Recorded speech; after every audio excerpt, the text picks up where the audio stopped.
Hello friend, welcome to my channel. আজ আমি আপনাদেরকে গাছ শেখাবো। দেখতে থাকুন গাছ কিভাবে রং করে। গাছ হচ্ছে সিনারির ভেতরে একটা খুব ভাইটাল জিনিস, যেটা ভালো না হলে গোটা সিনারিটা দেখতে ভালো লাগায় না। তাই গাছ কিভাবে করছি, কিভাবে কি রং দিচ্ছি, সেটা দেখতে থাকুন আমার চ্যানেলে। প্রথমে আমি ট্রিটাকে এঁকে নিয়েছি।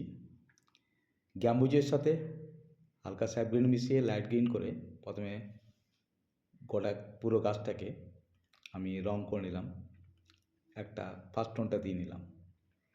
তারপর ক্যাম্বুজোটার সাথে একটু পুরসন ব্লু মিক্স করে ডার্ক করে তার শেডিংগুলো হালকা ভিজে ভিজেতে দিতে হবে। কিন্তু দেখতে থাকুন কীভাবে করছি। এবার গাছের ডালটাকে হালকা বার্নশাইনা নিয়ে পুরো ডালটাকে রং করে নিলাম। গাছের গুঁড়িটা রং করা হয়ে গেল। তারপর পুরসন ব্লুর সাথে স্যাপগ্রিনটাকে একটু ডার্ক করে নিয়ে গাছের উপরের অংশ শেডিংগুলো ভালো করে দিয়ে নিলাম। দু একটা পাতার আকার টাচ করে নিলাম। তারপর ছবিটাকে পুরো শুকোতে দিতে হবে। শুকোনোর পর হালকা হালকা একটু পাতার টাচ দিয়ে নিতে হবে ডিপ কালার দিয়ে।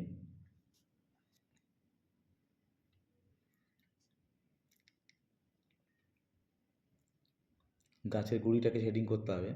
বার্নশাইনের সাথে হালকা কোবাল্ট ব্লু নিয়ে মিক্স করে একটু কালারটাকে ডার্ক করে নিয়ে গাছের গুঁড়ির মধ্যে যে আঁশ থাকে সেগুলোকে হালকা হালকা করে বার করে নিতে হবে। তাহলে গাছের গুঁড়িটা একটু দেখতে সুন্দর লাগবে।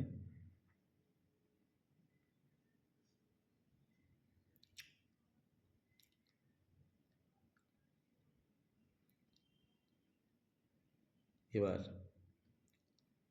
গাছের গুঁড়িটা ভালো করে হয়ে যাওয়ার পর ব্যাকগ্রাউন্ডে একটু কোবাল্ট ব্লু আর স্যাপ গ্রিন দিয়ে হালকা রং দিয়ে ছোটো দূরে গাছের আভাস দিয়ে দিলাম। জমিতে হালকা লেমন ইয়েলো সাথে গ্রিন মিক্স করে নিচের জমিটা একটু করে নিলাম যাতে ব্যাকগ্রাউন্ডটা দেখতে ভালো লাগে। আমি শুধু কিন্তু গাছটা দেখাচ্ছি, সেই জন্য বাকি আর কিছু করছি না, শুধু গাছটার উপর ধ্যান দেবেন। স্যাপগ্রিনের সাথে হালকা বার্নশাইনা মিশিয়ে ডিপ করে গাছের শ্যাডোটা ফেলে নিলাম। এবার আমার গাছ সম্পূর্ণ হয়ে গেল।